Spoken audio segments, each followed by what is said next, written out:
Hello, friends. This is Ritesh from Simplifying Retail Podcast. Welcome to Simplifying Retail Podcast. Today's episode, I am going to sum up a book which I have recently read for the benefit of my listeners and my followers. The name of the book is called Start with Why. It's written by an author called Simon Sinek, and he is one of the most renowned consultant, author, TEDx speaker in the United States. And this particular book has sold more than 1 million copies worldwide. And the name of the book, I repeat, it's called Start with Why. In this episode, I'm going to sum up and share my learnings that I have learned after reading this book. And this is for the benefit of all my followers, all my listeners, so that they can learn from the summary of the book. And very nice case studies has been shared in the book by the author, which I am going to share in my podcast. So I start this particular podcast with the first question. My question to all my listeners is, do we really know why some organizations succeed and why others don't? Or do we just assume? I repeat the question. Do we really know why some organizations succeed and why others don't? Or do we just assume? We make decisions based on perception of the world that may not, or in fact, be completely accurate. There are times wherein the decisions made on gut feelings have worked out perfectly fine and better than expected. Gut feeling and rational thinking are the ways we use to make our decisions. That has been our traditional thinking. That's how we have been behaving. It has become a part of our corporate cultures. So gut feeling and rational thinking are the ways we use to make our decisions. My first learning from this book is, we make decisions based on the things we think we know. I repeat, we make decisions based on the things we think we know. Let me explain this with a story. The story in the book the author has narrated beautifully is a group of United States Auto Manufacturers Association visited Japan to understand how Japanese car manufacturing unit operates. A team of American car brand went to the Japanese factory to understand the tricks of the assembly lines. They observed during their visit that in one of the assembly plant, we call it like a door assembly plant, they just assembled the doors automatically without the use of any rubber mallets or any liners, or there is no need for any manual adjustment of a door to with the tightening of the hinges to the car body. The Americans group observed that there was no person who was even adjusting the doors hinges manually once in the door assembly unit. So the American team was amazed as to how the precision technology works, and they asked their Japanese counterpart on the reasons for achieving 100% precision in the door assembly unit. The answer shocked the American team.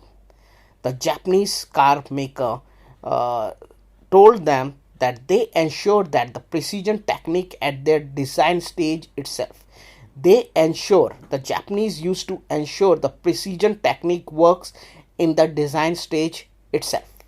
They ensured that the hinges fits the door panels along with the car body without any need of manual adjustment.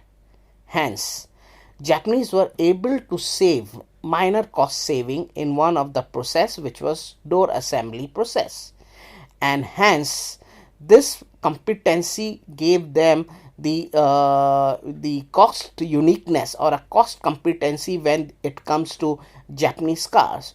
We all know the Japanese cars are world renowned for durability, for their long lasting and lesser cost in terms of maintaining the vehicle, and hence this particular USP in one particular process was how Japanese were able to get their cost under control and pass on the benefit to the customers by lowering the prices of their cars, which Americans till date has not been able to or Americans car makers have not been able to achieve till date.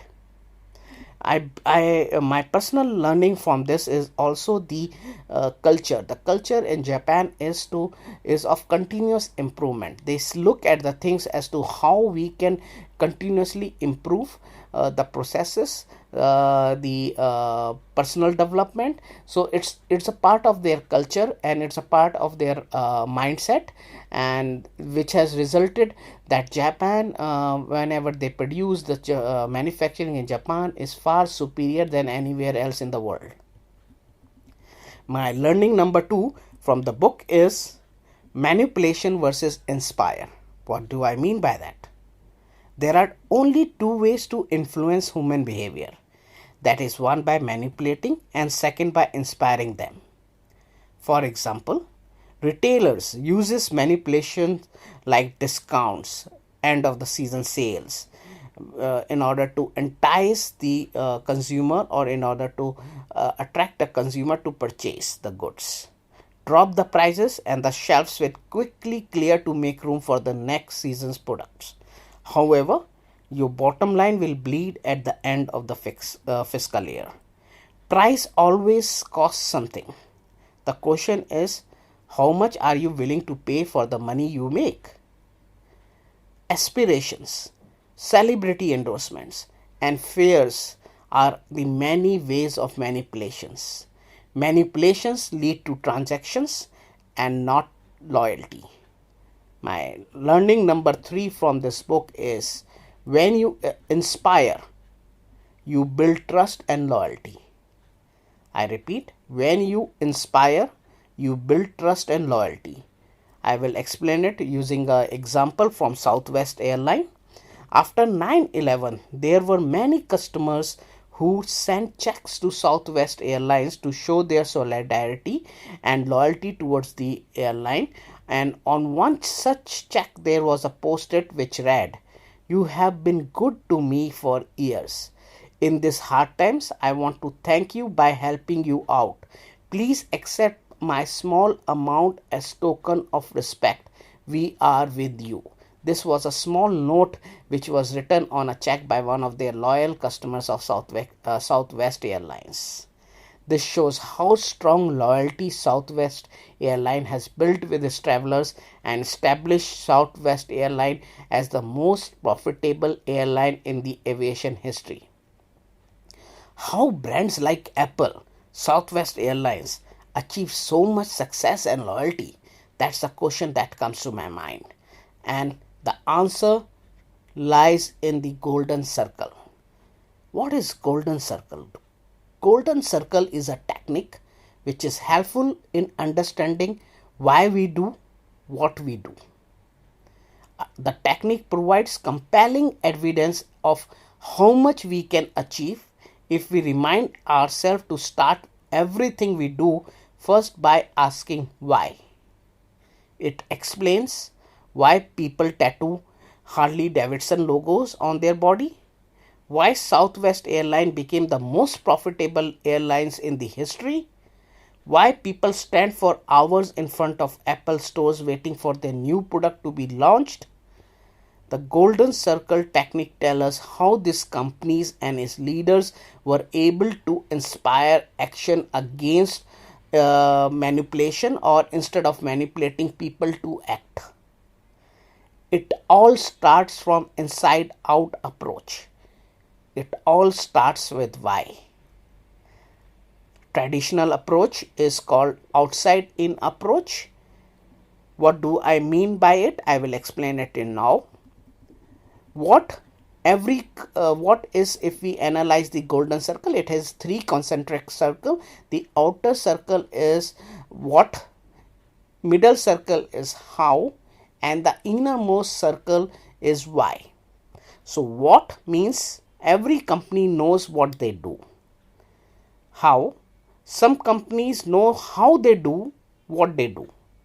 That is, their proprietary processes, their unique selling proposition, how is often explained as to how different they are from others. Why? Very few companies know why they are doing what they are doing. My friends would say for profits or for business, but that's the byproduct and not the sole objective. We really say why we do what we do. In traditional communications for product like computers, we say we make great computers. They come with 1 TB hard drive, 400 GB RAM, etc. They are beautifully designed, simple to use, and user friendly. Wanna buy one? This is how the traditional company communicate their products in their or the lingo used by the traditional companies manufacturing goods like laptops or computers. But leaders like Apple communicates using inside out methodology, and they communicate first. Why? I start how they communicate. Everything we do, we believe in challenging the status quo. We believe in thinking differently. The way we challenge the status quo is by making our products beautifully designed, simple to use, and user friendly. And we happen to make great computers. Wanna buy one? Can you find out the difference in both the messages? It feels different from the traditional one, isn't it?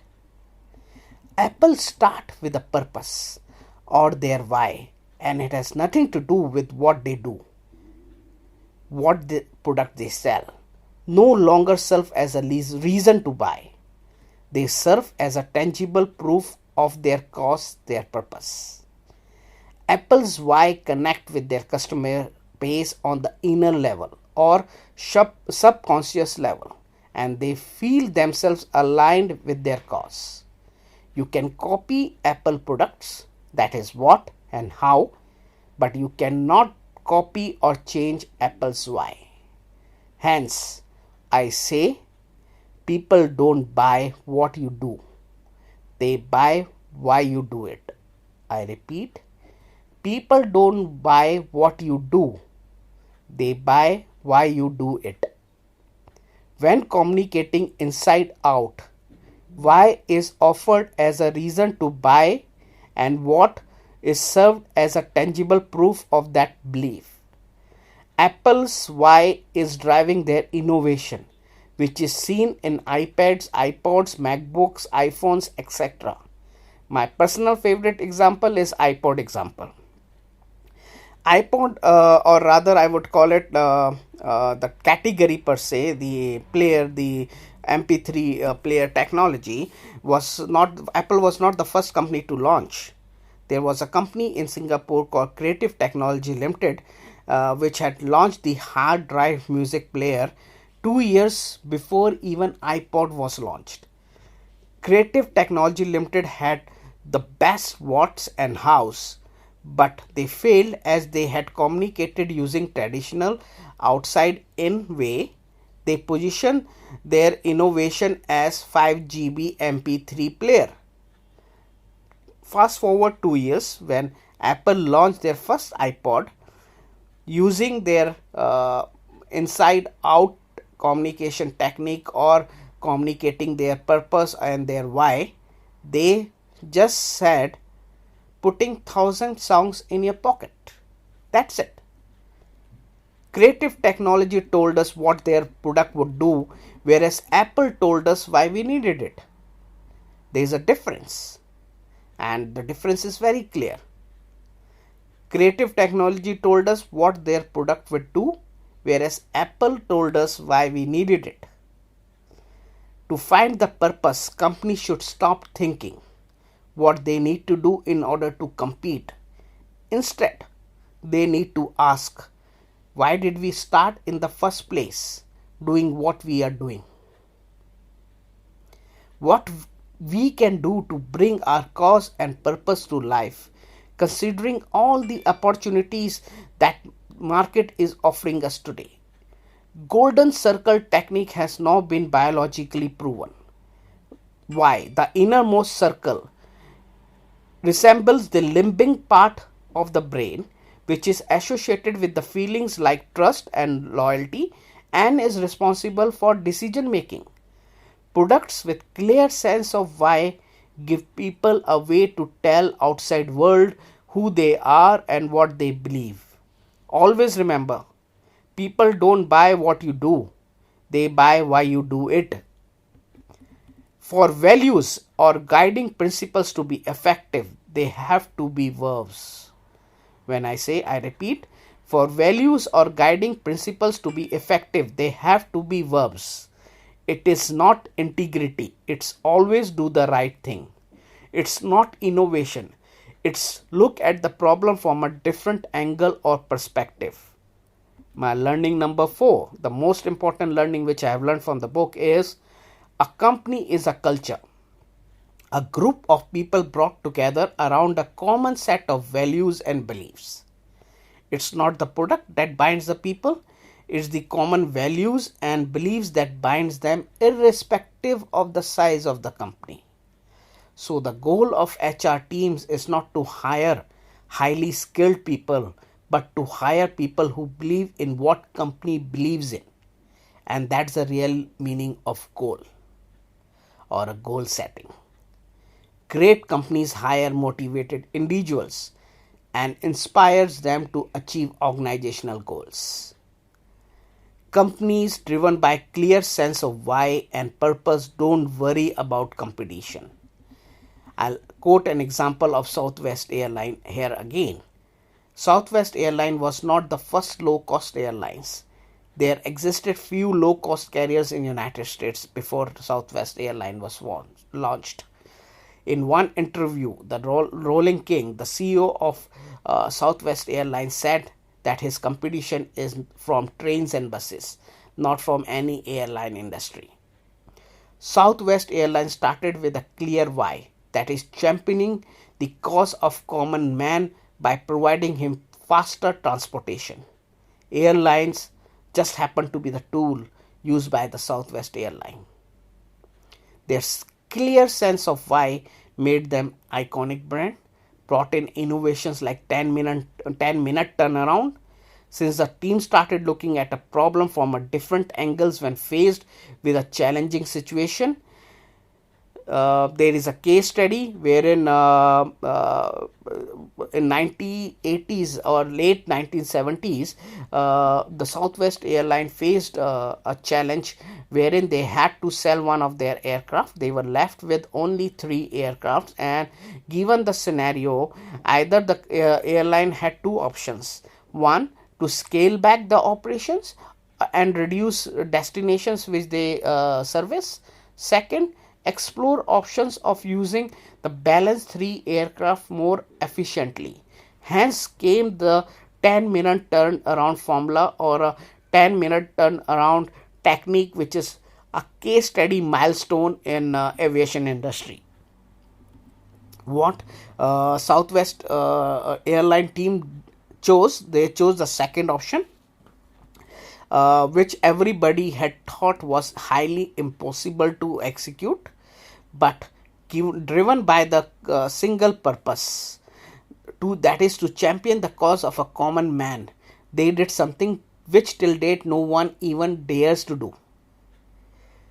They worked out on the processes how to quickly turn around an aircraft in 10 minutes, and they had done it, resulting in huge cost savings, better service, better service to their customers. They were able to sustain the destinations which they were servicing with earlier with 4 aircraft, and now the same destination are being serviced with better frequency just by 3 aircrafts. So hence, because the whole organization was aligned with a single why, they were able to achieve this innovation, and which was a great milestone in the history of Southwest Airline.